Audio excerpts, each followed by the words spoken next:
Dan sebahagian daripada mereka ada sampai 35 riwayat, 36 riwayat. Guru Imam Bukhari dan dimasukkan dalam kategori muhdath secara umum kita tak kenal ataupun dari siapa. Sampai 35 riwayat. Waktu baru guru dia, guru kepada guru dia, guru kepada guru dia, ada lagi yang muhdath tadi. Satu disease yang ada di Ambush di Iraq, dia hampir 600 guru juga berkaitan dengan muhdath di dalam Sahih Bukhari dan juga dalam Sahih Muslim. Kalau kita tak jumpa dalam bidang ini, kita guna kaedah hukum muhdath ada kaitan dengan sahalah tidak dikenali perawi. Syarat untuk hadis sahih mesti kita tahu perawi tersebut adil atau tak adil. Maka hukum kita tak kenal, maka hadis sahih. Maka sabda Muhammad atau hadis dari Rasulullah Bukhari kita kata mahal. Sebelum dah kita kata benda hadis tadi, maka tak ada saya ada pembahasan tak sekipu mungkin saya salah tahu, tapi banyak sangat. Sebelum tak sebut al, sebelum disebut al, kita sebut hadis tadi sampai nak apa dia apa. Kalau kita tahu waktu ibu kita tahu juga, sebab tu ada orang gila dia tulis Sahih Al-Bukhari. Sebab berdasarkan kaedah-kaedah yang dia dengar sana sini, maka dia nak apply kaedah tersebut dan dia nak apply pada Sahih Bukhari, Sahih Muslim. Sedangkan ahlul ilm bila mereka bercakap, mereka ada qara'in. Setiap hadis ada kritikan tertentu. Nampak tak tuan-tuan? Jadi 5 berkaitan dengan adalah, credibility, dan 5 berkaitan dengan hafalan. 5 berkaitan dengan hafalan, jika saya tak salah, mughaffal, kathirul khata', fahsyul ghalat, waham, ataupun riwayat bil makna satu lagi. Tuan-tuan kena balik tengok dalam Nuzhatun Nazar ataupun Nukhbah dengan Nuzhatun Nazar. Habis saya tak ingat, ngelas saya ngajar Nuzhah tahun 2014. Ngelas saya ajar Nuzhah tahun 2014. Masa di Singapura. Daurah 2 hari juga. Tapi bila kita ngaji semakin tinggi tuan-tuan, kita tak ada dah dengan kitab ulumul hadis ni. Ulumul hadis ni memang jadi pun kita ngah pasifik. 2 kali 2 4, 2 kali 2 4, 2 kali 3 9, 2 kali 4 8. Bila nak guna sifir ni tuan-tuan? Bila mari masalah matematik. Hafal formula, hafal lah. Po komputer pun kalau mari masalah tak boleh buat bodoh. Jadi begitu juga ulumul hadis ni dia adalah formula. Cara untuk kita tahu bila sebenar tuan-tuan, bila kita duduk dalam riwayat, bila kita duduk dalam riwayat, bagaimana riwayat itu dinilai oleh para ulama, dikritik oleh para ulama, sehingga mereka keluar dengan satu kenyataan, hadis ini sahih ataupun hadis ini hasan ataupun hadis ini dhaif. Kita ulang banyak kali dah kan, apa itu mustalah hadis, apa itu ulumul hadis, betul tak? Mustalah hadis ialah bahasa yang digunakan oleh para ulama untuk menyatakan hasil kajian kritikan mereka terhadap hadis yang dibina di atas ulumul hadis. Saya bagi tahu dalam nauk yang ke-20 lebih bermulanya ulumul hadis tentang perawi, jarah, ta'dil itu ini.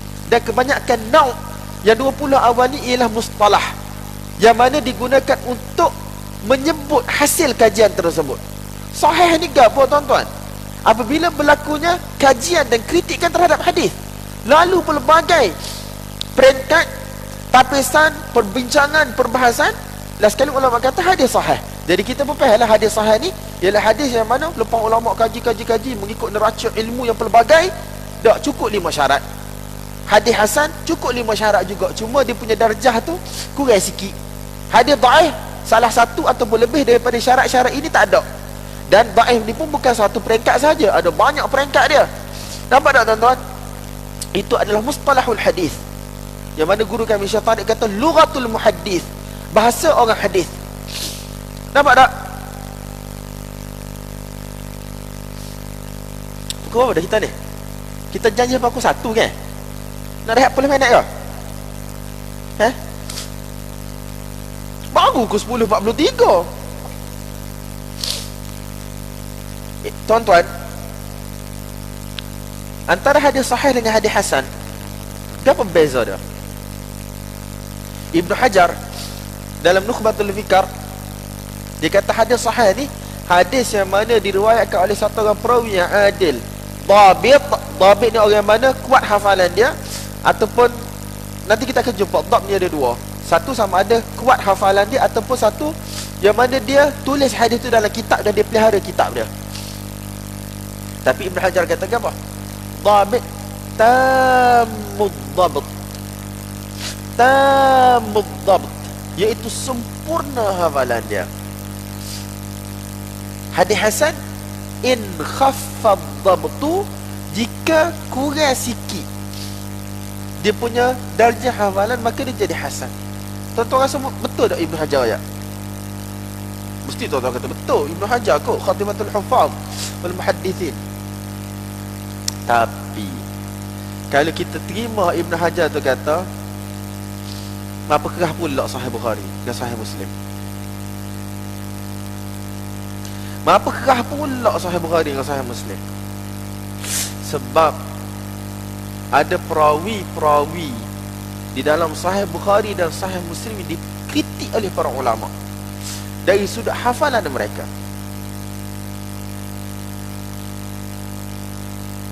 Ada perawi-perawi yang mana dikritik oleh para ulama dari sudut hafalan mereka, dan kritikan mereka benar. Kritikan mereka benar. Kalau tuan-tuan tengok Hudassari, Muqaddimah Sahih Bukhari 2 jilid yang Ibn Hajar tulis tu, dia ada satu kisim, dia ada satu bahagian tentang perawi-perawi yang mana dikritik dalam Sahih Bukhari.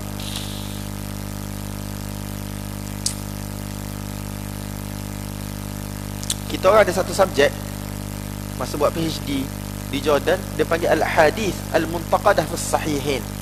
Hadis-hadis yang mana dikritik dalam Sahih Bukhari dan juga Sahih Muslim. Sama ada oleh Ad-Daraqutni, Ibnu Ammar Asy-Syahid, dan ramai lagi lah ulama-ulama lagi, Abu Ali Al-Ghassani, ramai lagi ulama-ulama yang lain. Bagaimana kita orang kaji setiap hadis, bukan setiap lah, nawak sangat kalau kata setiap, kebanyakan besar daripada hadis-hadis tersebut dengan takhrijnya, dengan riwayat yang pelbagainya, dengan jawapan para ulama, tulis habis kepanjang di papan hitam tu. Tuan-tuan,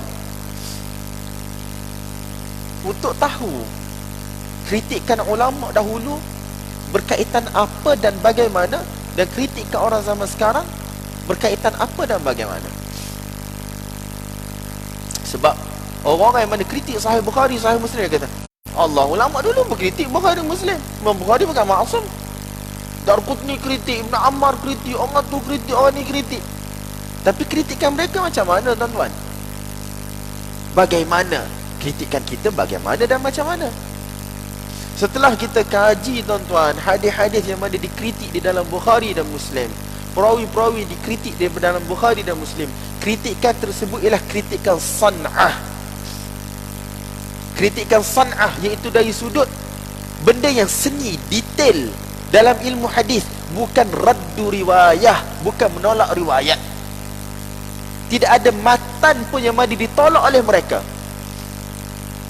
Cuma mereka kata, bapa Imam Bukhari waktu ambil juga jalan ni, hadis yang sama 4, 5, 6 tempat dah Imam Bukhari bawa dengan cara yang baik, dengan cara yang betul, dengan riwayat yang tidak ada masalah. Tetapi bapa riwayat ni bawa juga dalam Sahih Bukhari. Darqutni tanya benda tu. Jadi kritikan Darqutni, adakah raddu riwayah? Adakah menolak riwayat? Tak. Darqutni tahu riwayat tu berulang banyak kali dalam Sahih Bukhari, matan yang sama. Tetapi Imam Darqutni dikritik jalan ini sahaja. Tapi orang kita hari ni guna nama Darqutni, Ibnu Ammar, Al-Ghassani, Al-Jayyani lah, apa tu. Dia kata ulama dulu kritik Bukhari. Kritik kita raddu riwayah, kita tolak riwayat. Bukan setakat raddu riwayah, riwayat muttafaq alaih, Bukhari Muslim kedua-dua riwayatkan, yang mana itu merupakan status hadis yang paling tinggi dalam dunia selepas Quran. Akhrajahu Al-Bukhari wa Muslim muttafaqun alaih. Jadi tuan-tuan, dalam Sahih Bukhari ada perawi-perawi yang dikritik. Bahkan ada perawi yang mana dia terbukti berdusta di atas zaman nama Nabi sallallahu alaihi wasallam. Ismail ibn Abi Uwais terbukti berdusta atas nama Nabi sallallahu alaihi wasallam. Kalau ikut kaedah dalam kitab-kitab mustalah, tuan-tuan, jumhur, majoriti ulama kata sesiapa yang mana berdusta atas nama Nabi, walaupun dia bertaubat selepas tu, semua riwayat ada ulama akan tolak dan tidak akan terima. Tetapi riwayat dia ada dalam Sahih Bukhari. Bagaimana tu nak jawab tu? Bagaimana nak jawab tu, tuan-tuan? Kerja kita panjang, banyak, tuan-tuan. Saya ulang banyak kali. Alhamdulillah, Allah bagi kefahaman kepada saya tentang pentingnya hadis. Ketika mana saya berada di Mesir, saya berada dalam dilema. Sebelum saya pergi Mesir, saya nak ambil syariah ke saya nak ambil usuluddin hadis? Kalau syariah, perbankan Islam, boleh buat duit, tuan-tuan. Boleh jadi lawyer, boleh jadi, Masya Allah lah, macam-macam benda boleh buat. Saya mesyuarat dengan ustaz saya. Ustaz kata, apa nak ngaji syariahnya? Itu penting. Hadis pun penting, dia kata. Saya kata pentinglah untuk umat.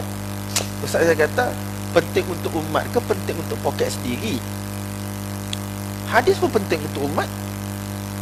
So bila saya pergi Mesir, saya tak jadi tukar daripada usuluddin hadis kepada syariah. Saya kekal dengan hadis. Lama. Saya nampak memang bidang hadis ni bukan satu bidang yang glamour, dengan erti kata boleh buat kerja, boleh buat duit. Saya ulang ni mungkin kali ketiga keempat dah hari ni. Hak paling terik dia boleh jadi pensyarah universiti, the best ever lah. Tapi so universiti tu mungkin ada 4-5 orang je, ada PhD hadis berpuluh-puluh orang sekarang. Tak. Lepas tu dia apa? Tetapi tuan-tuan, ini merupakan ilmu usul yang kalau tidak ada orang korbankan masa dia berpuluh-puluh tahun untuk kaji riwayat, faham manhaj para ulama dalam kitab-kitab riwayat, kitab rijal, ilal dan seumpamanya, bila orang mari guna kalam ahli ilmu dengan cara yang tidak betul untuk menimbulkan keraguan terhadap kitab-kitab hadis, kita penggelepar tak boleh nak jawab. Sungguh tak boleh nak jawab, tuan-tuan. Bila tak boleh nak jawab, orang awam dia menanti perbahasan ilmiah. Orang ni keluarkan, Siti Kasim keluarkan, Bewok Kasim keluarkan, wak keluar. Tapi orang nak jawab tak ada. Orang nak jawab. Mana dia tak tahu. Dia tak mengaji, dia tak bagi masa dia di bawah selian ulama puluh-puluh tahun. Tak ada rihlah dalam kehidupan dia, tak ada mutalaah, tak ada tu, tak ada ni, tak ada hafalan.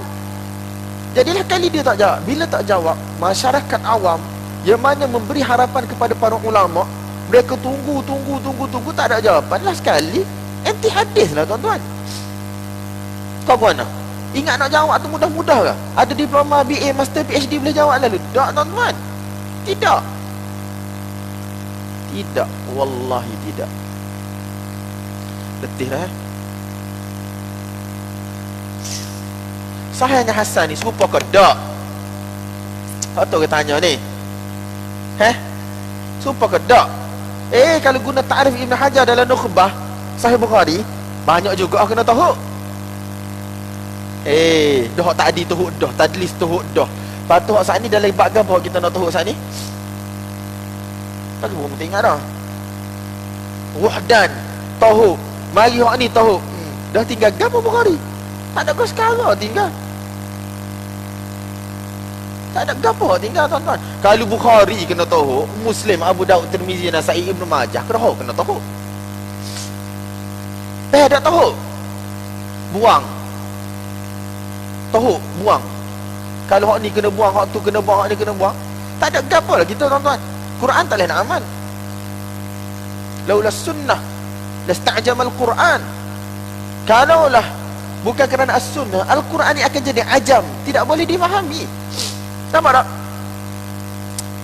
Kan tuan-tuan. Sahih Hasan serupa ke tak serupa?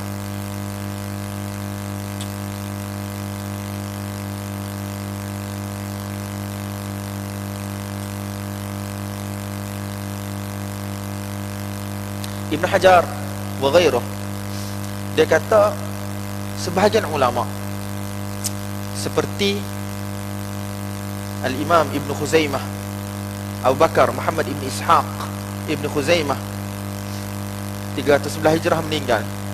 Dia ada Sahih Ibn Khuzaimah kan, Mukhtasarul Mukhtasar.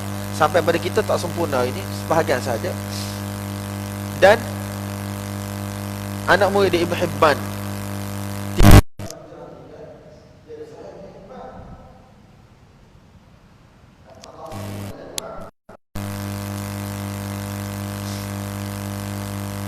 dia kata apa? Ibn Hajar wa ghairuh, dia kata Ibn Khuzaimah, Ibn Hibban, mereka telah bermudah-mudah dari sudut apa? Dari sudut mereka menamakan hadis yang hasan itu sebagai sahih juga. Sebab banyak hadis dalam Sahih Ibn Khuzaimah, dalam Sahih Ibn Hibban, apabila dikaji, dia tidak sampai kepada darjat sahih sebagaimana ulama-ulama mutaakhir nak. Sebagaimana Ibn Hajar sebut tamud dhabt, tu tak ada. Kebanyakannya hasan, tapi mereka namakan sebagai Sahih Ibn Hibban, Sahih Ibn Khuzaimah. Soalan dia, adakah Ibn Hajar betul dalam dakwaan Ibn Khuzaimah dan juga Ibn Hibban bermudah-mudah ataupun agak longgar? Ataupun Ibn Hajar, kalau bahasa kasarnya, tak ketahuan punca letak syarat yang mana ulama tidak letak? Nampak tak tuan-tuan? Sebab Ibn Khuzaimah satu orang ulama yang mana dekat dengan zaman Bukhari, dekat dengan zaman Muslim. Dan Sahih Bukhari pun ada hadis yang mana dinilai hasan oleh para ulama. Dalam Muslim, hadis yang mana dinilai hasan oleh para ulama berdasarkan kriteria mutaakhir ni. Tak ada tisu ke? Ada tisu tak? Sebab Maya tepi aircon tadi.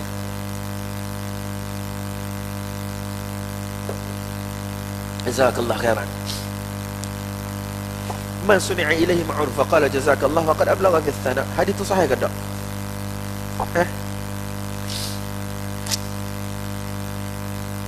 Tak silap saya, riwayat itu daripada Darraj.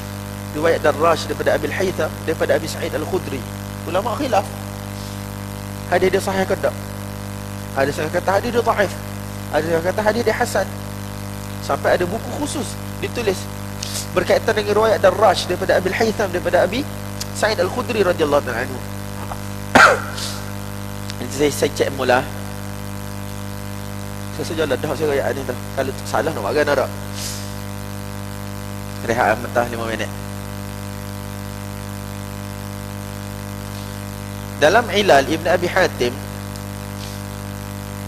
ditulis man suni'a ilaihi ma'rufan dengan mansub. Tapi kalau ikut kaedah bahasa Arab, sepatutnya suni'a fa'il mabni lil majhul, selepas tu naik fa'il mesti datang dalam bentuk marfu'. Man suni'a ilaihi ma'ruf. Kan?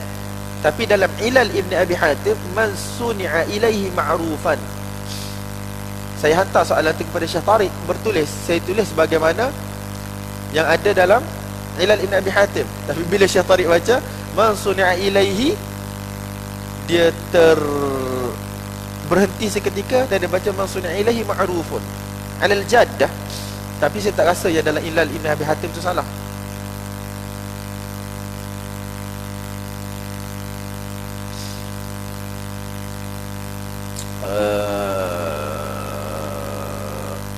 Bukan daripada riwayat Darraj, daripada riwayat orang lain. Darraj ni daripada mana pula?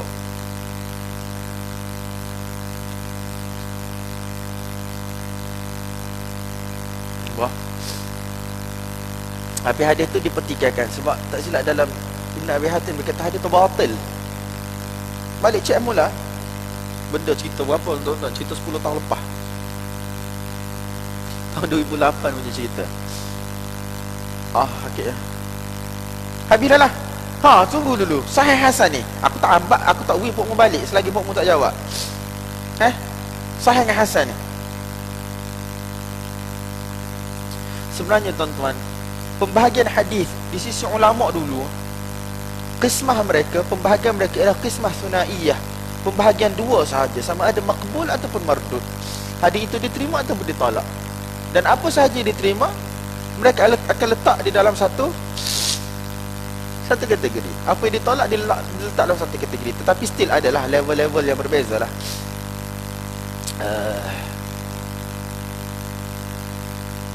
Dan ustaz kita, dia beritahu sebenarnya yang penting bukan masalah tamud dhabt ataupun khifatud dhabt.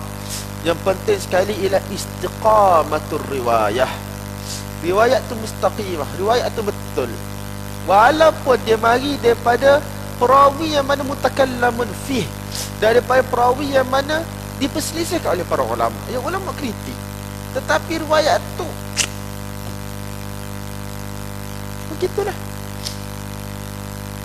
Riwayat tu gitulah. Ulama kata betul. Apa dia kata betul? Dia perawi itu diperselisihkan, perawi itu dipertikaikan.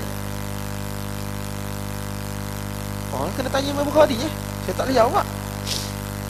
Wallahi.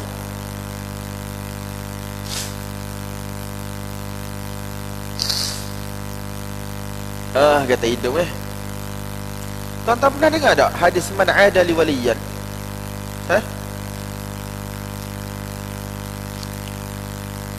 Tuan-tuan pernah dengar tak hadis man ada li waliyan? Tuan-tuan pernah dengar ke tak? Jawablah. Pernah, tak pernah, tak apa. Pernah dengar tak? Man ada li waliyan faqad adantuhu bil harb. Hadis tu ada dalam hadis 40 Imam Nawawi pun. Maksudnya kalau tuan-tuan tak pernah dengar, tuan-tuan tak pernah baca hadis 40 tu sampai habis. Betul tak? Dalam Sahih Bukhari, riwayat tu mari daripada jalan Muhammad bin Uthman ibni Karamah, daripada Khalid ibni Makhlad. Beringat molek, daripada Khalid ibni Makhlad, daripada Sulaiman ibni Bilal, daripada Syarik ibni Abdullah ibni Abi Namir, daripada Atha, daripada Abu Hurairah radhiyallahu ta'ala anhu, Nabi SAW bersabda, man ada li waliyan faqad adantuhu bil harb. Dalam sanad ni ada dua masalah. Yang pertama Khalid ibni Makhlad, yang kedua Syarik ibni Abdullah ibni Abi Namir. Tapi Khalid ibni Makhlad, masalah dia jadi ringan sikit. Dia memang masalah, tetapi riwayat dia daripada ahli Madinah mustaqimah. Riwayat dia daripada ahli Madinah, guru-guru Madinah okey. Dan Sulaiman ibni Bilal adalah daripada ahli Madinah. Tetapi masalah duduk pada siapa? Syarik ibni Abdullah ibni Abi Namir. Syarik satu orang perawi mana ada masalah, dan dia bersendirian meriwayatkan hadis ini daripada Atha ibni Yasar, daripada Abu Hurairah. Hadis yang mana begitu besar isi kandungan dia. Jawab dia tuan-tuan. Nabi sallallahu alaihi wasallam kata, "Wa ma yazalu 'abdi yataqarrabu ilayya bin nawafil hatta uhibbahu fa idza ahabbtuhu kuntu sam'ahu alladhi yasma'u bih wa basarahu alladhi yubsiru bih wa yadahu allati yabtishu biha wa rijlahu allati yamshi biha." Aku akan jadi pendengaran dia yang mana dia mendengar dengannya. Mata aku akan jadi mata dia yang mana dia akan melihat dengannya. Aku akan jadi tangannya yang mana dia akan menyentuh dengan tangan tersebut. Aku akan jadi kakinya yang mana dia akan berjalan dengan kaki tersebut. Mata ni tuan-tuan bukan mata mudah-mudah tuan-tuan. Dalam tu ada raihatut tashbih. Ada bau-bau menyerupakan Allah dengan makhluk. Menjadi dalil bagi golongan yang mana berpegang dengan akidah wahdatul wujud. Nampak tak? Bukan benda kecil-kecil. Kalau benda ni satu benda yang mana begitu penting, benda yang bahaya, patutnya riwayat datang daripada ramai orang dan orang-orang yang terpercaya. Tapi mari daripada jalan Syarik ibni Abdullah ibni Abi Namir, dan lepas tu Khalid ibn Makhlad. Kenapa tuan-tuan? Masalah lah kau ni. Bukhari letak, Imam Zahabi garu kepala. Tak buat mana? Dia kata laula haibatus sahih la'adattuhu min munkarati Khalid. Kalaulah bukan kerana haibatus sahih, kedudukan Sahih Bukhari, dia punya status, nescaya aku kata hadis ni mungkar daripada mungkarat Khalid Ibn Makhlad. Zahabi tak berani nak buat apa, tapi dalam hati dia rasa tak sedap. Imam Bukhari masuk juga daripada perawi yang mana ada masalah, bukan seorang, dua orang pula tu. Lepas tu mana Ibn Hajar sebut tamud dhabt dalam Nukhbatul Fikar, syarat hadis sahih, perawi tu adlun ataupun adil, dhabit, tamud dhabt. Mana dalam hadis ni? Jumpa tak? Jumpa. Patuh. Ini persoalan-persoalan tuan-tuan, bukan nak suruh tuan-tuan pening, nak suruh tuan-tuan rasa ilmu hadis ni satu benda yang penting. Ini merupakan satu tanggungjawab kita. Kita kena ngaji sungguh tuan-tuan, sebab kita ni benteng-benteng dah bagi Islam pada zaman non ini. Serangan datang daripada segenap penjuru. Ustaz kita kata tidak penting bagi Imam Bukhari dan Imam Muslim dalam masalah tamud dhabt ataupun khifatul dhabt. Yang penting bagi mereka ialah istiqamatur riwayah. Riwayat itu betul. Bagaimana riwayat itu betul? Neraca gapo mereka guna? Hak tu kita kena bahas pula lah tuan-tuan, dari sudut matan. Kita ada satu ilmu lain pula, maqayis naqdil mutun, di sisi para ulama hadis. Kadang-kadang orang bagi kritik matan guna kepala dia, guna akal dia. Ulama hadis, ulama fiqh, ulama-ulama kita lain tengok dengan neraca lain. Nampak tak tuan-tuan? So, berdasarkan apa ustaz kita bagi tahu, dia kembali kepada qismah thunaiyah balik, pembahagian dua, makbul ataupun mardud. Dua tu je lah. Nampak tak tuan-tuan? Nampak tak? Nampak tu tak? Rehat 5 minit. Kita nak sambung lagi ni. Muka surat tak habis lagi. Lepas tu tak kena berhabis 40 muka surat esok. Mampu kerah kita. Hak ni bukan tanggungjawab saya dalam ngajar tuan-tuan. Hak ni kita kena tinggal tu Ustaz Amirul, ustaz-ustaz lain yang ada. Saya ni orang kata dipanggil untuk buka tanah. Bukan buka tanah pun, orang kata na'udzubillah lah kalau jemu tengok muka ustaz sendiri. Tapi orang kata kadang-kadang kena ada orang luar, pemain import, tak sekali-sekala. Tapi untuk betul-betul ni tuan-tuan, bagaimana berusaha ambil manfaatkan guru-guru kita yang ada di sini untuk kita go through satu-satu. Ramai je guru kita Masya Allah berbakat, ada kemampuan. Saya Ustaz ni je lah, boleh baru 2 jam ni baru berapa muka surat baru. So muka surat tak habis lagi. Sebelah 7 minit. Nak rehat kat sini 5 minit. Kau nak balik dah? Rad bihamari baik. Dan malam ni kita punya percakapan, kita punya. Cepat Sikit lagi boleh tak? Sikit lagi. Makan nasi belakang dah? Makan nasi malam dah? Sebab tengok tentatif muka sebelah makan nasi. Kita baca sampai muka surat 2 cepat, sebab saya syarah belakang dah. Kita baca terjemah yang ni. As-sahih al-awwal, as-sahih ni nauk yang pertama, hadis sahih wa fihi masail. Masail jam'u masalah, ada beberapa isu perbahasan. Apa maksud masalah? Bukan buat masalah.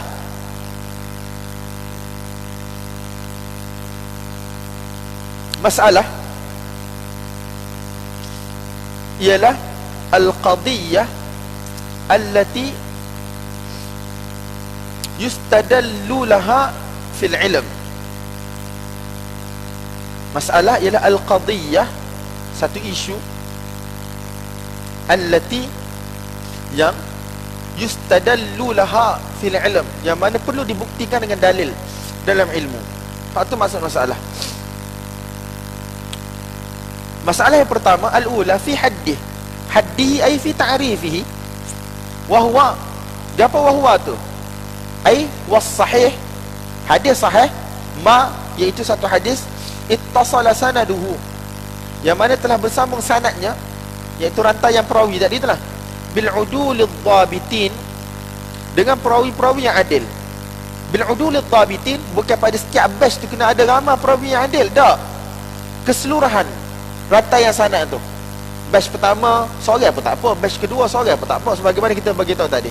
Bil udulid dhabitin min ghairi syudzuzin wala illah, tanpa ada syad iaitu kesalahan. Kita terjemah mudah kesalahan, dan juga wala illah, dan tidak ada kecacatan. Kalau dak syadz ni, kita ada khilaf sini. Sama ada mengikut ta'rif Al-Khalili, iaitu tafarrud, ataupun ta'rif Imam Syafi'i rahmatullahi alaihi, itu mukhalafah. Tapi yang penting tanpa ada kesilapan dalam hadis tersebut. Ittisalus sanad, sanad bersambung dengan perawi yang adil dan juga perawi yang dhabit. Ibn Salah dia tak sebut pertama dhabt. Haknya asal. Dia kata wa idza qila sahih, apabila satu-satu hadis itu disebut sahih, fa hadha ma'nah, maka inilah makna dia. Bila ulama kata hadha hadis sahih, apa maksud ini adalah hadis sahih? Maksudnya ialah hadis yang mana cukup 5 syarat ni. La annahu maqtu'un bihi. Apa maksud la annahu maqtu'un bihi? Ini perbahasan panjang lebar. Adakah apabila sesuatu hadis itu dikatakan sahih oleh para ulama, dia memberi satu ilmu yang pasti bahawa benda tu betul-betul Nabi kata, ataupun hanya kebarangkalian sahaja, kebarangkalian yang kuat Nabi kata hadis tu, Nabi sebut hadis tu. Khilaf di kalangan usuliyin, khilaf di kalangan ulama kalam dan seumpamanya. Tapi yang paling penting sekali, pendapat yang kuat oleh ramai para muhaqqiqin, tak, ialah hadis-hadis yang mana disebut sahih oleh para ulama apabila ada penguat-penguat yang lain, maka dia memberi faedah ilmu yakin. Benda tu memang betul dah Nabi royak. Kita tak boleh syak lagi, dan kita tidak boleh ingkar. Qara'in tu banyaklah. Antaranya hadis yang mana ada dalam Bukhari Muslim, yang disepakati oleh Bukhari, ataupun dikeluarkan oleh Bukhari saja, ataupun dikeluarkan oleh Muslim saja, yang mana tidak dikritik oleh para ulama, illa haruf yasirah, sebagaimana disebut oleh Ibn Salah dalam muqaddimah dia. Jadi hadis-hadis tu yang mana talaqqatil ummah laha bil qabul, umat terima dah benda tu sebagai as-sahhu kitabin ba'da kitabillah, sebagai kitab yang paling sahih selepas kitab Allah Subhanahu wa taala, iaitu Sahih Bukhari, Sahih Muslim. Hak tu merupakan qarinah yang paling kuat, ijma' dah. Jadi ijma' ni lagi kuat. Yang kedua, kita tengok kepada perawi-perawinya, kita tengok kepada bilangan. Kalau hadis tu masyhur, diriwayatkan oleh ramai ulama, maka hak tu memang boleh dijazamkan, disebut secara pasti dan putus bahawasanya memang hak tu sahih dan Nabi royak. Nampak tak tuan-tuan? Wa idza qila ghairu sahih, dan jika hadis itu disebut tidak sahih, fa ma'nahu lam yasah isnaduhu, iaitu sanad dia tidak sahih. Hak ni lain pula kes dia. Kalau kita sebut hadis itu tidak sahih, tidak bermakna Nabi SAW betul-betul tidak cakap. Mungkin je Nabi cakap selagi mana matan tu cantik, tak ada masalah, tidak bertentangan dengan Quran, tidak bertentangan dengan sunnah, tidak bertentangan dengan ijma', tidak bertentangan dengan akal yang sihat, tidak bertentangan dengan sejarah yang sabit, yang pasti, maka selagi mana matan dia tak ada masalah. Tetapi sanad dia ada masalah sikit, jadi kita kata ghairu sahih, kita kata dhaif. Tetapi adakah confirm Nabi tidak kata hak tu? Kita tak kata gitu. Mungkin Nabi kata, tetapi setakat yang sampai pada kita, sanad dia bermasalah sikit. Hak tu maksud ayat tu. Wal mukhtar annahu la yujzam. Tengok pendapat wal mukhtar annahu la yujzam. Ni mukhtar sama tuan-tuan. Bukan mukhtar hari, bukan bung mukhtar, jauh sekali. Tak. Wal mukhtar di sini ialah ikhtiar Imam Nawawi rahmatullahi alaihi, sebab dia bersalahan dengan apa yang Ibn Salah sebut dalam muqaddimah dia. Sebab tu saya kata Ibn Salah di ikhtisar kitab ni bukan semata-mata di ikhtisar. Ada tempat hak mana dia tambah, ada tempat hak mana dia kritik, dia akan royak. Wal mukhtar annahu la yujzam, iaitu kita tidak boleh sebut secara pasti bahawasanya ini Nabi cakap kalau kita kata hadis ini sahih. Tetapi muhaqqiqin yang lain di kalangan para ulama ada kata tak. Kalau ada qara'in, penguat-penguat yang lain, kita boleh jazam. Bahas macam lebar tuan-tuan dalam nukat Ibn Hajar dan seumpamanya, tuan-tuan boleh cek sendirilah.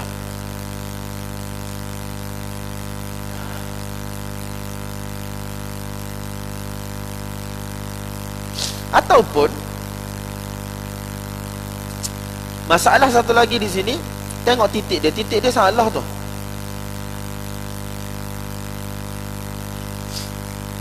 Wal mukhtar yang kedua ialah wal mukhtar annahu la yujzam fi isnadi annahu asahul asanid mutlaqan. Pendapat yang mukhtar juga annahu la yujzam, tidak patut kita jazamkan pada mana-mana sanad bahawasanya itu adalah sanad yang paling sahih secara itlak. Tak boleh kita kata jalan ini yang paling sahih. Tak boleh. Sebab payah tuan-tuan. Nak kata hadis ini jalan yang paling sahih, payah, memang payah. Cuma bagaimana boleh timbul isu ni? Bagaimana boleh timbul isu ni tuan-tuan? As-sahhus sanad, sanad yang paling sahih, sanad yang paling dhaif. Kita kena tengok cara ulama menulis kitab hadis pada zaman-zaman awal. Biasanya kitab hadis ditulis mengikut beberapa cara.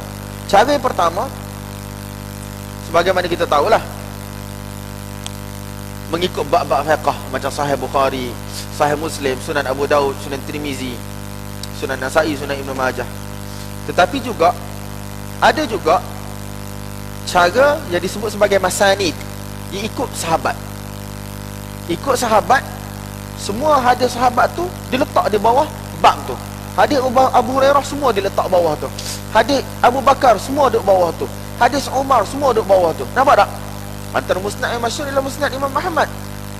Tetapi musnad Imam Ahmad ghairu murattab, tidak tersusun. Memang dia susun nama sahabat tu ikut pilihan, iaitu 10 sahabat yang awal-awal masuk syurga, kemudian sahabat muhajirin dan seumpamanya lah. Itu tak kisahlah. Cuma hadis tiap sahabat itu tidak disusun tanpa susunan yang jelas. Tetapi dia ada satu lagi cara penyusunan yang disebut sebagai atraf.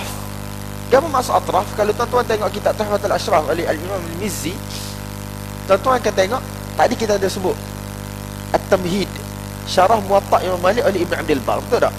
Kita kata dia ada dua syarah. Yang pertama Al-Istidhkar.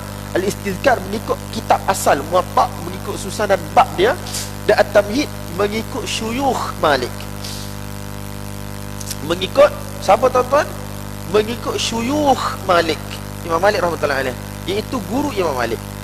Jadi Imam Ibn Abdul Bar dia akan susun untuk guru Imam Malik mengikut tertib abjad. Sebagai contoh, kita kata guru Imam Malik, huruf alif, siapa dia? Fulan, fulan, fulan. Ba, siapa guru Imam Malik? Fulan, fulan, fulan. Ta, siapa? Ain, siapa? Mim, siapa? Dia akan susun ikut tertib guru Imam Malik. Kemudian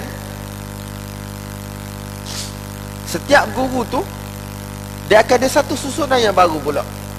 Siapa anak murid yang ambil daripada guru Imam Malik tu? Nampak tak ni? Sebagai contoh, Imam Malik riwayat daripada Zuhri. Zuhri dia ada banyak tu guru. Jadi contohnya Zuhri riwayat daripada Hisham bin Urwah, Zuhri riwayat daripada Amrah binti Abdul Rahman, dan lain-lain lagi. Jadi setiap tu dia akan royak daripada jalur ni berapa hadis yang ada. Nampak tak? Daripada Imam Malik, daripada Zuhri, daripada Amrah binti Abdul Rahman, daripada Aisyah, ada berapa hadis riwayat? Imam Malik daripada Imam Zuhri, daripada Hisham ibn Urwah, daripada ayah dia, daripada Aisyah, ada berapa jalan? Ada berapa hadis yang diriwayatkan? Nampak tak? Kemudian begitulah dengan syuyukh Imam Malik yang lain. Rabi'ah ibni Abi Abdul Rahman, Rabi'atul Rai, daripada jalan Nafi' dan seumpamanya, dia akan susun-susun. So daripada situ tuan-tuan, ulama akan tengok hadis. Hadis ni sahih ke, dhaif ke, apa ke, ulama akan kumpul. Dan benda ini mereka gunakan semasa muzakarah. Muzakarah imma 'ala al-abwab, imma 'ala al-masanid, imma 'ala al-atraf. Hak ni tiga saya tahu. 'Ala al-abwab macam Abu Zur'ah, bila dia riwayat kepada Abdullah anak Imam Ahmad meninggal tahun 290 Hijrah, dia kata wallahi inna abaka qad hafidha alf hadis. Sesungguhnya ayah engkau telah meriwayatkan, telah menghafaz juta hadis. Maksud juta hadis ni juta sanad, jalan-jalan bagi hadis. Matan tak sampai juta pun, dalam 12,000 gitu je. Sesungguhnya ayah engkau telah meriwayatkan telah menghafaz juta hadis. Abu Zur'ah Tamimi mana? Bahawasanya Imam Ahmad telah riwayatkan, telah hafaz juta jalan riwayat. Dia kata kepada anak Imam Ahmad, Imam Abdullah, zakartuhu 'ala al-abwab. Dia apa maksud zakartuhu 'ala al-abwab? Okey, dia kata kita cek hafalanmu dengan hafalan aku. Mana tahu mu ada hadis lebih ataupun aku ada hadis lebih dalam bab ni. Okey. Bab menyapu, bukan. Bab sebagai contoh, menyapu muka 3 kali. Dalam kitab-kitab hadis kan akan ada bab mashu al-wajh salasan. Bab al-wudu' salasan lah sana cerita. Bab berwuduk 3 kali. Muka 3 kali, basuh tangan 3 kali. Jadi Imam Ahmad dia akan semua riwayat berkaitan dengan bab tu daripada bulan. Abu Zur'ah kata tak apa, hadis ni aku ada belaka dah. Tetapi mu tak ada hadis aku. Jadi daripada situ dia tahu berapa banyak hadis ada. Hak tu pun ada faedah dia. Antara faedah dia, bila ulama kata as-sahhul hadis fi hadzal bab, hadis yang paling sahih dalam bab ini, ataupun bila ulama kata la yasih fi hadzal bab syai', tidak sah dalam bab ini satu benda pun.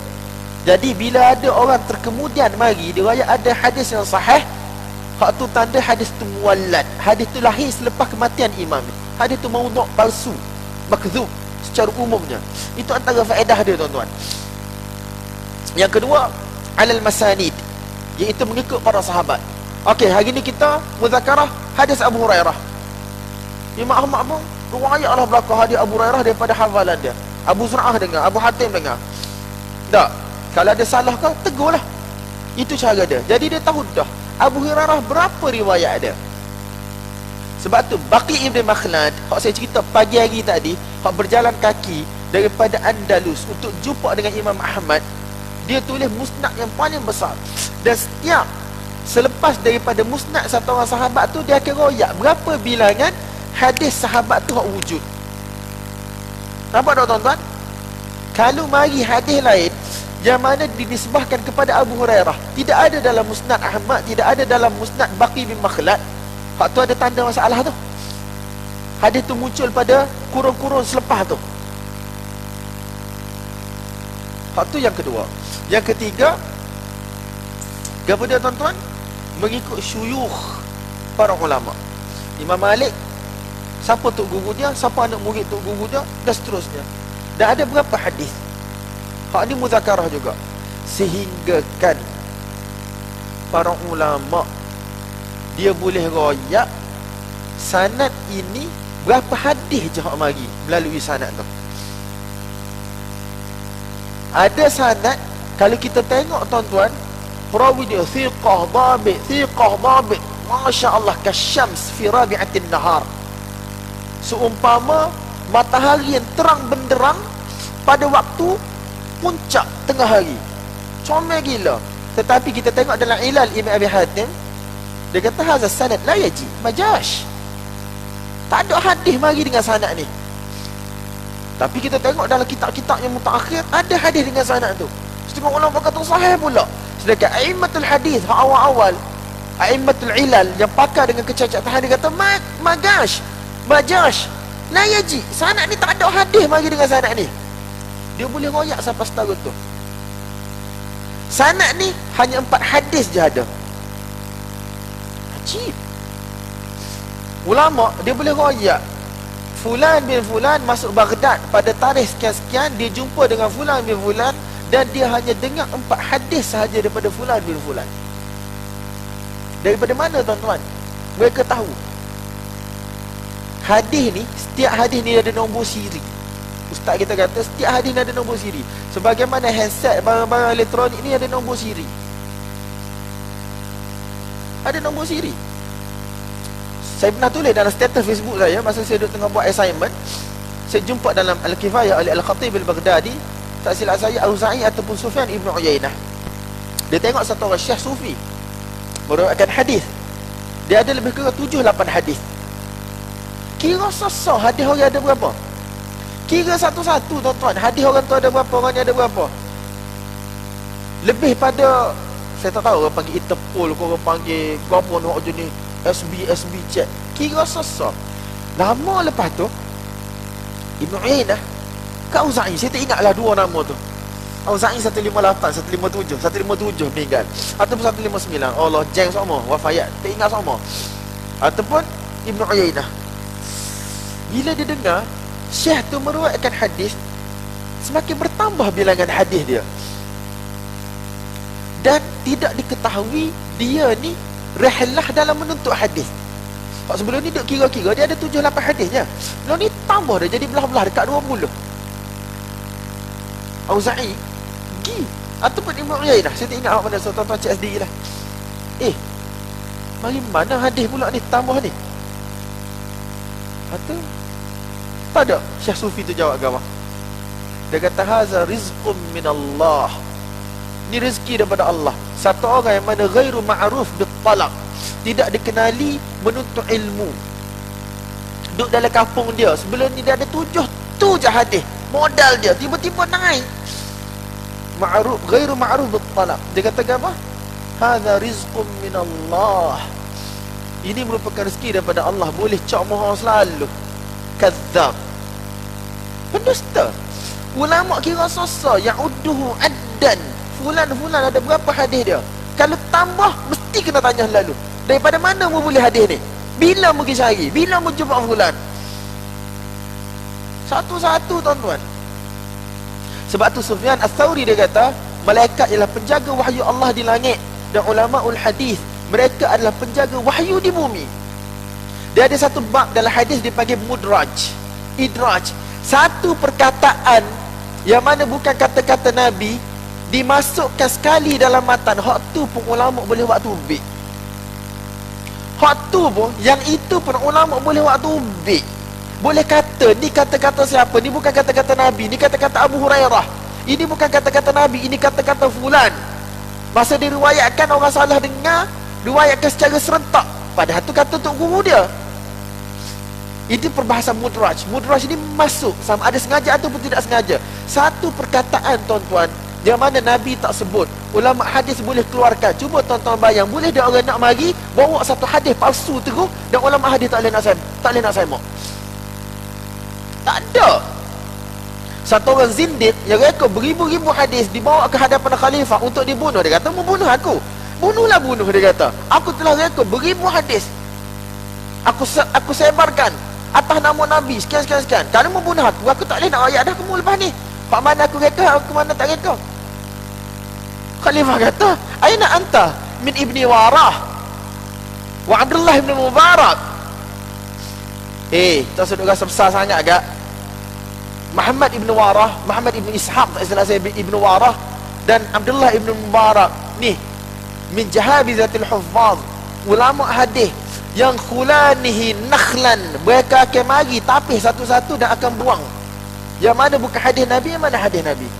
Satu perkataan pun tidak boleh terlepas masuk dalam hadis pada pandangan ulama hadis. Apatah lagi satu hadis sepalsu daripada awal sampai akhir. Tak lepas tuan-tuan. Jadi daripada situlah para ulama dapat riwayat hak ni as-sahul asanid dan seumpamanya. Lepas tu semua nama-nama yang mana tuan-tuan kena bacalah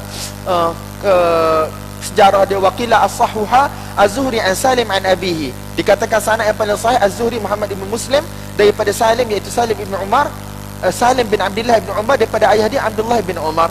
Waqila ibn Sirin, iaitu Muhammad ibn Sirin daripada Abidah, iaitu As-Salmani daripada Ali. Waqila al-Amash Sulaiman ibn Mihran daripada Ibrahim wa huwa an-Nakhai daripada Alqamah, Alqamah ibn Yazid tak salah saya Al-Laythi daripada Ibn Mas'ud wa huwa Abdullah ibn Mas'ud. Waqila az-Zuhri an Ali ibn al-Hasan, az-Zuhri Muhammad bin Muslim daripada Ali ibn al-Hasan wa huwa Zainul Abidin, daripada ayah dia iaitu Al-Hasan bin Ali daripada Ali ibn Abi Talib. Dikatakan daripada waqila, ulama masing-masing ada pendapat dia, Malik an Nafi' an Ibn Umar fa'ala hadha, dan berdasarkan itu mereka kata sanad fa'ala hadha iaitu sanad Malik Nafi' daripada Ibn Umar. Hak paling sahih sekali ialah Syafi'i daripada Malik daripada Nafi' daripada Ibn Umar. Ada yang kata lepas tu Ahmad daripada Syafi'i daripada Malik daripada Ibn Umar. Habislah. Wassallallahu wasallam wa baraka ala Muhammad wa ala alihi wasahbihi wa barakatuh. Tuan-tuan faham tak? Kalau nama-nama disebut tu buat apa, lagu mana boleh timbul tu? Saya cerita dah saat ni kan. Dan apa kepentingan dia? Nampak tak?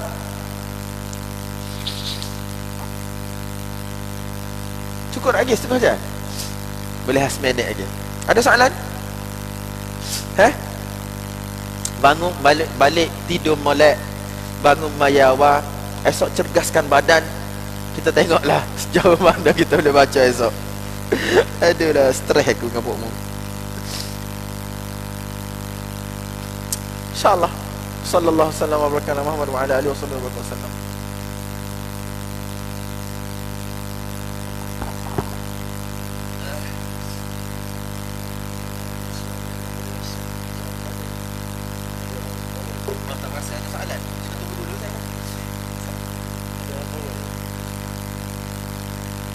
Kalau berkaitan dengan apa yang kita bincang, bolehlah. Tapi kalau tak berkaitan, saya tak bisa jawab.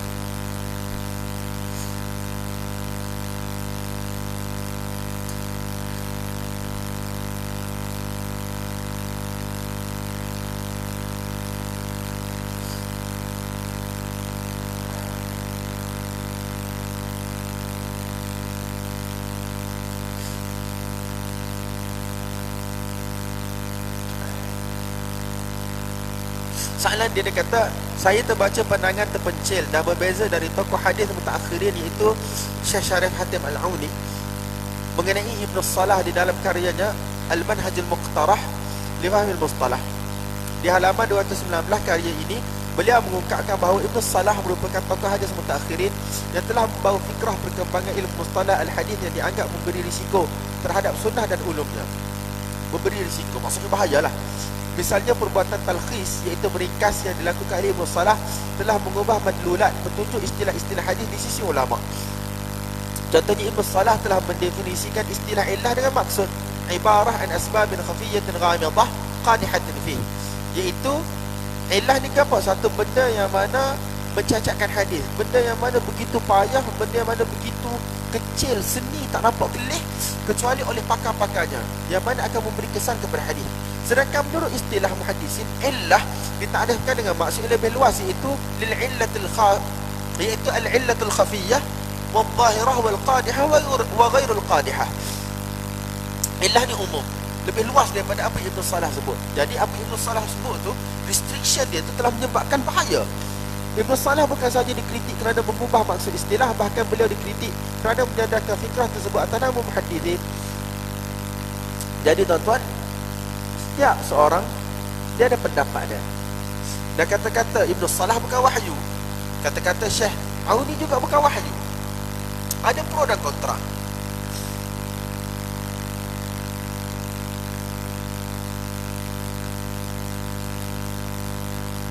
Macam gitu lah, ada pro dan kontra.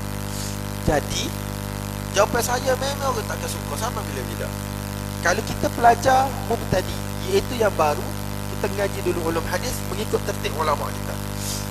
Sebab kalau kita faham benda yang tinggi-tinggi pun dan kita lesa, maksudnya masih lagi dalam permulaan pengajian ni, kita akan jadi musyattat. Kita tidak akan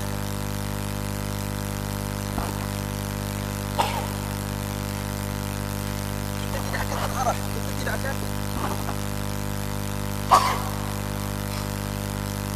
Kita tidak akan terarah dan kita tidak akan terfokus. Tak ada fokus.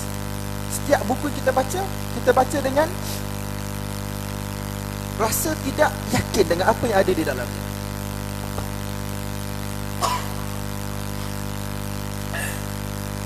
Kata Syekhul Islam Ibn Taimiyah dan guru-guru yang lain, dia kata setiap pelajar permulaan dalam mana-mana bidang ilmu, dia kena terima apa yang disebut di dalam kitab dan apa yang disebut oleh guru dia musallaman.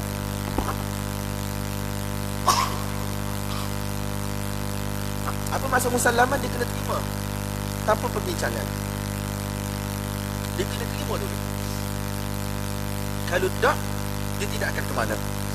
Tetapi dia kena letak satu reservation dalam kepala dia. Ilmu ini la yaqbalul jumud. Ilmu ni bukan jumud, bukan jamin, bukan benda estetik. Banyak lagi benda yang aku tak tahu. Aku akan terus belajar. Dan aku akan buat kajian bila aku sampai kepada satu peringkat yang mana aku boleh mengkaji sendiri tanpa aku dicucuk hidung oleh siapa-siapa. Nampak tak? Dan kalau yang bertanya itu merupakan pelajar yang mana muntahi, iaitu yang mana telah mengaji kitab mustalah banyak, tak, dia terlibat dengan ilmu hadis di bawah seliaan guru dan seumpamanya, maka dia akan jumpa jawapan dia sendiri. Pak siapa betul, siapa salah dalam isu ni. Gitu je. Kalau saya royak satu-satu benda pun, pendapat saya ialah pendapat saya, dan tuan-tuan akan ditanya orang lain pula, ditanya orang lain pula, ditanya orang lain pula. Mungkin dalam satu isu ada sampai 3-4 pendapat, dan tuan-tuan tidak ada filter, tidak ada penapis. Tuan-tuan akan kekal dalam keadaan bengong, tak tahu. Wallah. Tuan-tuan akan kekal dalam keadaan bingung, tidak tahu. Bengong bunyi kasar pula. Tuan-tuan akan kekal dalam keadaan bingung, tidak tahu. Bunyi juru sikit. Jadi nasihat saya, belajar ilmu. Sebagaimana saya jumpa beberapa orang guru pun, dia kata mula-mula ialah talaqi, kemudian baru tahqiq. Ngaji dulu, kemudian bila Allah SWT sampaikan kita pada satu level, baru kita tahqiq balik ilmu-ilmu yang kita dah belajar dan kita dengar sebelum ni. Ada benda yang kami terima musallaman pada awal-awal pengajian 20 tahun lepas, tapi bila kita dah semakin besar, Allah Ta'ala bagi pada kita, bukanlah besar tu dari sudut ilmu, tak, besar dari sudut badan, pengalaman semakin banyak. Tak, rehlah kita ke sana sini, jumpa ulama, baca buku yang sama kepada beberapa ulama yang berbeza. Jadi kita akan keluar dengan satu pendapat. Nampak tak tuan-tuan, kita boleh harmonikan pendapat. Kadang-kadang dua-dua betul pendapat tu. Kadang-kadang satu salah, satu betul. Kadang-kadang dua-dua tak betul, hak kita pegang betul pada pandangan kita. Nampak tak, selepas kita belajar, ada orang yang mana bila dia rasa takjub dengan satu-satu kajian guru dia ataupun tokoh yang dia minat, memang dia akan tepuk tangan, akan bagi tahu inilah, Masya Allah, Masya Allah. Dia jahil, ami. Jahil ami ni tuan-tuan, tak ada nilai dia setuju ataupun dia tak setuju. Tak ada nilai sebab dia tak boleh nak bezakan. Dia tak ada filter, dia tak ada alat untuk ukur satu-satu benda tu salah ataupun tidak. Wa kullu jadidin yustalad. Dan banyak benda-benda baru ni orang rasa best, gembira. Masya Allah, kajian baru, Masya Allah, Masya Allah, Masya Allah. Masya Allah, dia ni Masya Allah bodoh gitu, tak tahu apa pun. Masya Allah mana tak tahu. Sebab apa tuan-tuan, dia tak ada filter, dia tak ada alat. Sebab tu kita kena slow and steady dalam mengaji ni. Jangan terikut-ikut dalam, orang kata, benda-benda yang berkaitan dengan benda-benda yang tinggi-tinggi. Kita tak payah kukuk lagi. Satu orang sahabat, Abu Musa Al-Ash'ari. Kau siapa? Gitulah Abu Musa Al-Ash'ari, sahabat kecil. Dia duduk dengar sahabat-sahabat besar berselisih pendapat tentang hukum kasal, iaitu iksal, yang kita sebut pagi tadi. Apa hukum apabila satu orang suami bersetubuh dengan isteri dia, tetapi habis bersetubuh tak keluar mandi, dia wajib mandi atau tak wajib mandi? Jadi dia telah pergi jumpa dengan Ummul Mukminin Aisyah radhiyallahu ta'ala anha. Nak tanya, Aisyah ayat apa dia? Mu ni kafarruj, seumpama satu ekor anak ayah kecil. Bila dengar bapak-bapak ayah ni berkukuk, dia berkukuk juga. Tapi tak tahu sebab apa kukuk. Kalau ayam, bila dia kukuk, ayah yang besar ni, mungkin ada waktu masuk fajar ke apa semua kan, bagaimana kita tahu kebiasaan. Tapi ayah kecil ni dengar ayah besar kukuk, dia kukuk juga. Tak tahu apa mu ni gitu. Aisyah radhiyallahu anha kata. Tapi dia orang lagi tanya, aku ayat lah. Tak. Dia apa dia? Aisyah kata, fa'altuhu ana wa Rasulullah. Aku telah bersubuh dengan Rasulullah SAW dan Nabi SAW telah mandi, walaupun dalam keadaan iksal ataupun kasal, iaitu tidak mengeluarkan mani, alaihi salatu wassalam. Sebab Nabi SAW kata, idzal taqa al-khitanan, apabila dua khitan iaitu telah berlaku persetubuhan jima', wajibal ghusl, faqad wajibal ghusl, atau kama qala alaihi salatu wassalam. Nampak tak tuan-tuan? Sebab tu saya kalau orang tanya benda-benda bagus, dia tu ada minat dan seumpama. Tapi jawapan saya sentiasa menyakitkan hati orang. Kalau kita masih lagi permulaan, kita tak ikut kecil benda-benda besar, sebab dia tidak akan memberi manfaat. Kalau kita sudah berada pada peringkat yang tinggi, dah pengajar yang berpuluh tahun, kita baca sendiri ya. Lepas tu ukur sendiri ya. Nampak tak tuan-tuan? ustaz-ustaz kita di Jordan pecah dua dalam masalah isu-isu mutaqaddimin mutaakhirin. Isu di Indonesia mutaqaddimin mutaakhirin. Ustaz-ustaz yang mana pro kepada mutaqaddimin dengan ustaz-ustaz yang mana pro kepada bukan mutaakhirin. Pro kepada tidak ada perbezaan manhaj antara mutaqaddimin mutaakhirin dalam bidang hadis. Dua-dua ustaz kita. Dua-dua ustaz kita. Dalam grup ustaz-ustaz dengan pelajar-pelajar PhD master Jordan tak kepala. Sampai kepada satu prank kan. Satu orang pelajar dia viva thesis dia berkaitan dengan taqwiyatul hadis dhaif bisyawahid, menguatkan hadis dhaif dengan syawahid, boleh naik jadi hasan ataupun tidak. Dia bahas panjang lebar dan musyrif dia Dr. Ziyad Ambadi hafizahullah, selepas perbahasan panjang lebar memang dia kata dulu tesis tu, tetapi dia raya amanah ilmu, aku tak setuju sikit pun dengan keputusan yang ada di dalam tesis tersebut. Tapi lulus. Sebab itu manhaj pelajar, itu pelajar tengok. Sebab salah juga bila satu orang pensyarah tu dia nak paksa benda yang dia faham kepada pelajar. Pelajar kena tulis ikut cara dia. Tak boleh gitu. Tapi kalau pelajar tu menulis dengan metodologi ilmiah yang betul, tetapi finding dia lagu tu, kita kena terima. Tetapi dia kata amanah ilmu aku tak setuju langsung dengan tesis tu. Dan dia ada sebab-sebab dia. Bila ustaz-ustaz kita pun berselisih pendapat, kenapa kita boleh buat tuan-tuan? Dan isu tu, taqwiyatul hadis tu antara isu yang besar dalam masalah mutaqaddimin dan juga mutaakhirin.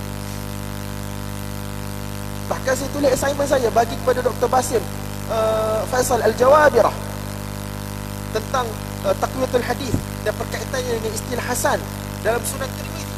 Kalau saya sebut, kalau tuan-tuan tak pernah mengaji Sunan Tirmizi, tuan-tuan tak pernah buat kajian, tak pernah tengok rijal, perawinya, memang tuan-tuan tak faham.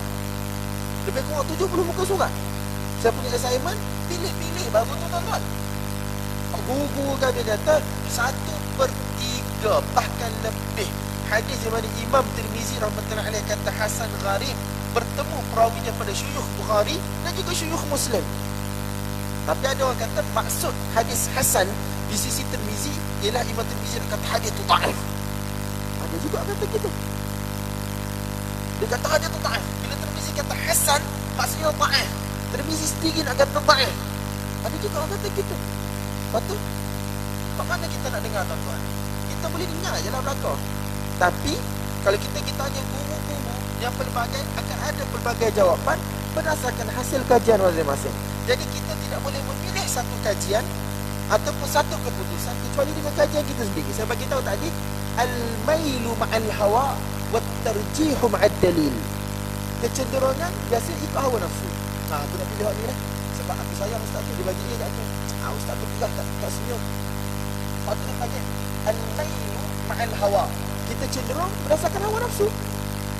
Tetapi at-tarjih ma'ad dalil, untuk memilih antara 2-3 benda mesti kena ada dalil.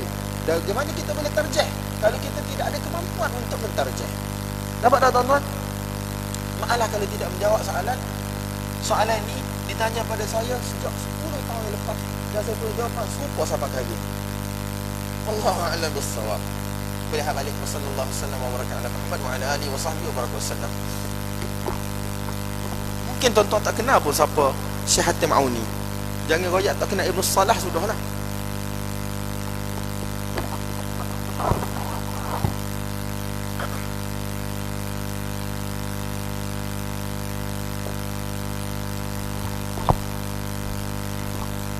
Jazakallah khairan katsiran Maulana Sa'i. Saya rasa cukup mendalam dan sangat kritis apa yang telah disampaikan kepada semua fahaman. InsyaAllah ada beberapa pengumuman yang ingin saya sampaikan berkenaan tentatif program untuk esok. Tapi secara umum je lah sebab korang macam muka mamai je. So esok lebih detail ni secara umum lah. Okay, esok macam biasa pendaftaran tu sejam 8 hingga pukul 9. Ambil makanan bersama tu dalam masa sejam tu. So kalau boleh datang awal lah, ambil masa untuk makan, relax-relax je. Lepas tu kita akan ada 2 slot esok, 5 dan 6. 4 dengan 5. And last sekali ada majlis penutup akan dirasmikan oleh Presiden Perpis dan timnya. Dan juga akan ada cabutan bertuah pada siapa yang bertuah. Okay. Selamat malam. Terima kasih kepada peserta yang hadir dan komitmen. Barakallahu fikum jami'an. Assalamualaikum warahmatullahi wabarakatuh.